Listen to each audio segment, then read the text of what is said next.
హరీష్ రావు గారు చాలా సంవత్సరాలు మంత్రిగా కూడా చేశారు అధ్యక్ష. శాసనసభ వ్యవహారాలు కూడా చూశారు. వారు మాట్లాడుతూ ఉంటే నేను పెన్ను పేపర్ తీసుకొని రాసుకుంటా ఉన్నాను. వారు బడ్జెట్ మీద సరే గత బడ్జెట్ మీద చెప్తా ఉన్నారు, ఇప్పుడు బడ్జెట్ కూడా మాట్లాడుతూ ఉన్నారు. చాలా సంతోషం. రెండింటి మీద మీరు అనలైజ్ చెప్తా ఉంటే మేము రాసుకొని సమాధానం చెప్పడానికి కూడా సిద్ధంగా ఉన్నాం.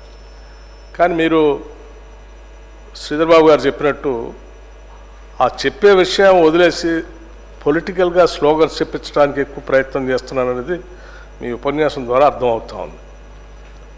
దాని పరిధి కూడా దాటి మీరు ముఖ్యమంత్రి గారు సభానాయకుడి గురించి కూడా మాట్లాడుతుందా ఒక మాట అన్నారు, అజ్ఞానం వల్ల. అజ్ఞానం వల్ల అంటే ఏంటి అధ్యక్ష? ముఖ్యమంత్రి గారికి జ్ఞానం లేదని, లేకపోతే మాకెవరికి జ్ఞానం లేదు.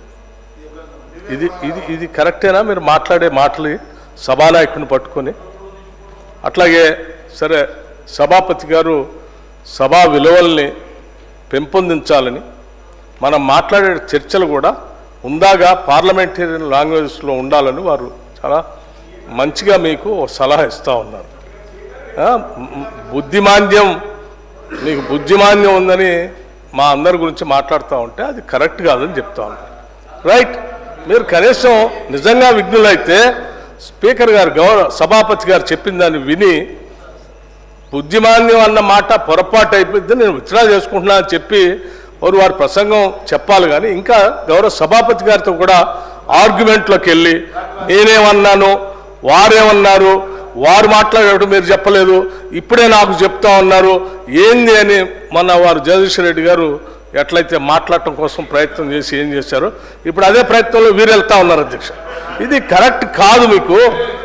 మీరు సభాపతి గారిని కూడా మమ్మల్ని అంటే అన్నారు, సరే ముఖ్యమంత్రి గారు అన్నారు, మమ్మల్ని అన్నారు, మాకు బుద్ధిమాంద్యం అన్నారు. రైట్, మాకు బుద్ధి ఉందో మీకు బుద్ధి ఉందో నేను మొత్తం రాసుకున్న తర్వాత లెక్కలు చెప్పేటప్పుడు చెప్తాను. నేను సభాపతి గారితో కూడా ఆర్గ్యుమెంట్ ఏంటి అధ్యక్ష? మీకు ఇట్స్ నాట్ కరెక్ట్ అధ్యక్ష. వారు లెక్కలు చెప్పమని చెప్పండి, రాసుకుంటాం. భాష వాడేటప్పుడు మాత్రం సభానాయకుడి గురించి కానీ ప్రభుత్వంలో ఉన్నటువంటి పెద్దల గురించి కానీ మంత్రుల గురించి కానీ పరిధి దాటి మాత్రం మాట్లాడద్దు అధ్యక్ష. ఇది కరెక్ట్ కాదు. మీకు ముందే మీరు బడ్జెట్ మాట్లాడేటప్పుడే మీరు ముందు ఒక సూచన చేశారు సభలో, మేము లెక్కలు చెప్తాము జాగ్రత్తగా వినాలి అందరూ అంటే మా లెజిస్లేటివ్ అఫైర్స్ మంత్రి గారు లేచి ఎస్ మీరు చక్కగా చెప్పండి, ఉందాగా మాట్లాడండి, ఈ సభలో అర్థవంతమైన చర్చ జరగాల, మేమంతా సిద్ధంగా ఉన్నాం.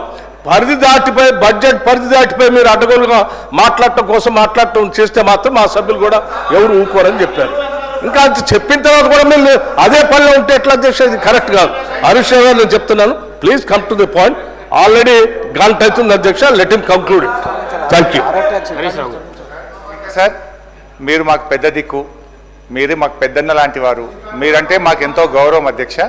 మేము ఎంతసేపు మా ఆవేదన మా బాధ మీకు చెప్పుకునే ప్రయత్నము మీ ద్వారా ప్రభుత్వానికి చెప్పే ప్రయత్నమే చేస్తాను తప్ప మీ పట్ల మాకు రెండవ అభిప్రాయం లేనే లేదు అధ్యక్ష. అయితే అధ్యక్ష, ఇప్పుడు టైం అయిపోయిందని ఇప్పటి నుంచే స్టార్ట్ చేసిండ్రు. ఇప్పటికీ ఎల్ఏ మినిస్టర్ గారు 3 సార్లు లేశారు, వెంకటరెడ్డి గారు మంత్రి గారు ఒకసారి లేశారు, బట్టి గారు ఒకసారి లేశారు, ఇట్లా శ్రీనివాస్ యాదవ్ గారు మాట్లాడారు. అధ్యక్ష, ఇది బడ్జెట్ అనేది చాలా ముఖ్యం. మా సభ్యుల సంఖ్య 38 అని మీరే చెప్తున్నారు. దానికి అనుగుణంగా ప్రధాన ప్రతిపక్షానికి కనీసం ఒక 2-3 గంటల సమయం ఇవ్వాలి అధ్యక్ష. ఎందుకంటే మీరు చూడండి ఇతర సభ్యులకు ఎట్లా ఇస్తున్నారు. ఇప్పుడు బీజేపీ 8 మంది సభ్యులు ఉన్నారు, ఎంఐఎం 7 సభ్యులు ఉన్నారు. దాన్ని బట్టి మీరు ప్రపోర్షనేట్గా మాకు టైం ఇవ్వండి. ఎవరికి ఎంత ఇచ్చినా మాకు అభ్యంతరం లేదు, ప్రపోర్షనేట్గా మాకు టైం ఇవ్వండి అధ్యక్ష. ఇకపోతే